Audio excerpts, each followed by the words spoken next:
All right, so we're going to take another look at our tilt bed trailer here. Up front here in the box, we have our hydraulic motor, and that will assist us with the tilt. And we have our winch, which will assist us in getting some of those deadbeat cars up on here. And I'll show you real quick how we've got the battery here with the quick disconnects and enough cable inside the hydraulic pump to reach to here so we can power that, and enough here where we can power the winch. And the winch is a quick disconnect. We can pull it off there without too much trouble. This cap's a little stubborn.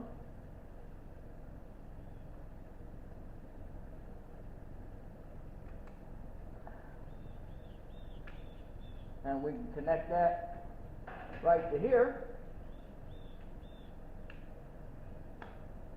And we can power the winch in or out. So we got a control here. So it'll come out.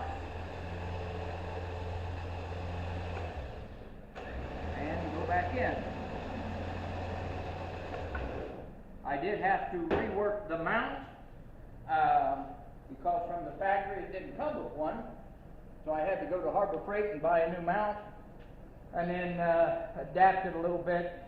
It didn't come with a bracket to mount the electronics, so I had to mount that. I had to make one of those, and then I made the quick disconnect over here because I am not going to leave the battery or the winch on it when I just park it out front.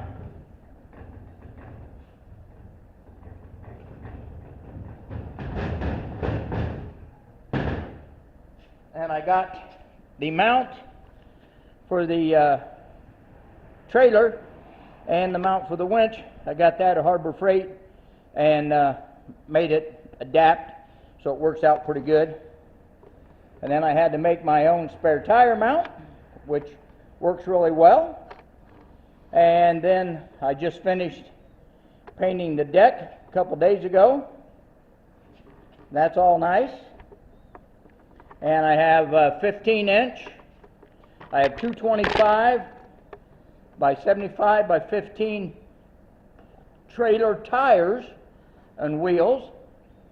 And those are good for about 2,500, 28 pounds, 2,800 pounds each. So, and I got two 6,000 pound torsion bar axles on here with brakes on all four wheels.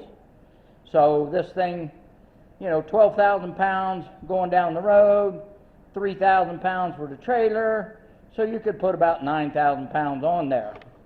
So that'll be nice.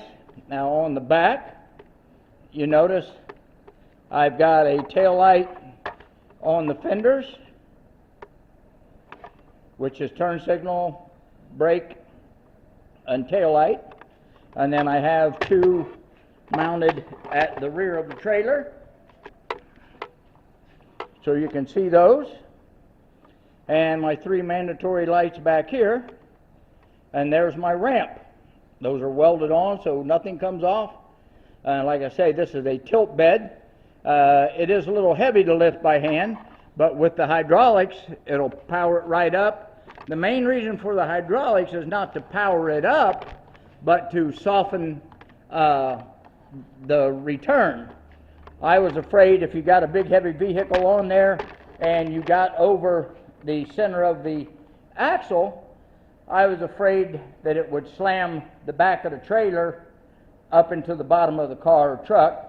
We don't want that to happen, so we have the hydraulic assist. The price on that wasn't too bad. I'm going to figure out all the prices and then make another video on how that panned out. But for right now, I'd say this sucker is done, and it does work. But like I say, the battery, I made a little box so I can just set that in there when I need it, and take it out when I don't. Same thing for the winch. I'm not going to leave a $300 winch just pinned in there so somebody could borrow that. And the same thing with the battery. But because the hydraulic pump is bolted in there and secure, I'm going to leave that in there. And we do have the breakaway brake, so which is required by law, and a 2 5/16 bulldog hitch they call it, the breakaway brake, and I also have my side marker lights and my pins to hold the bed down just when you're traveling or something, because it will bounce up and down. And those are a quick and simple turn, and they lock in. And then when you want to release them, you simply pull them out, lock them in again.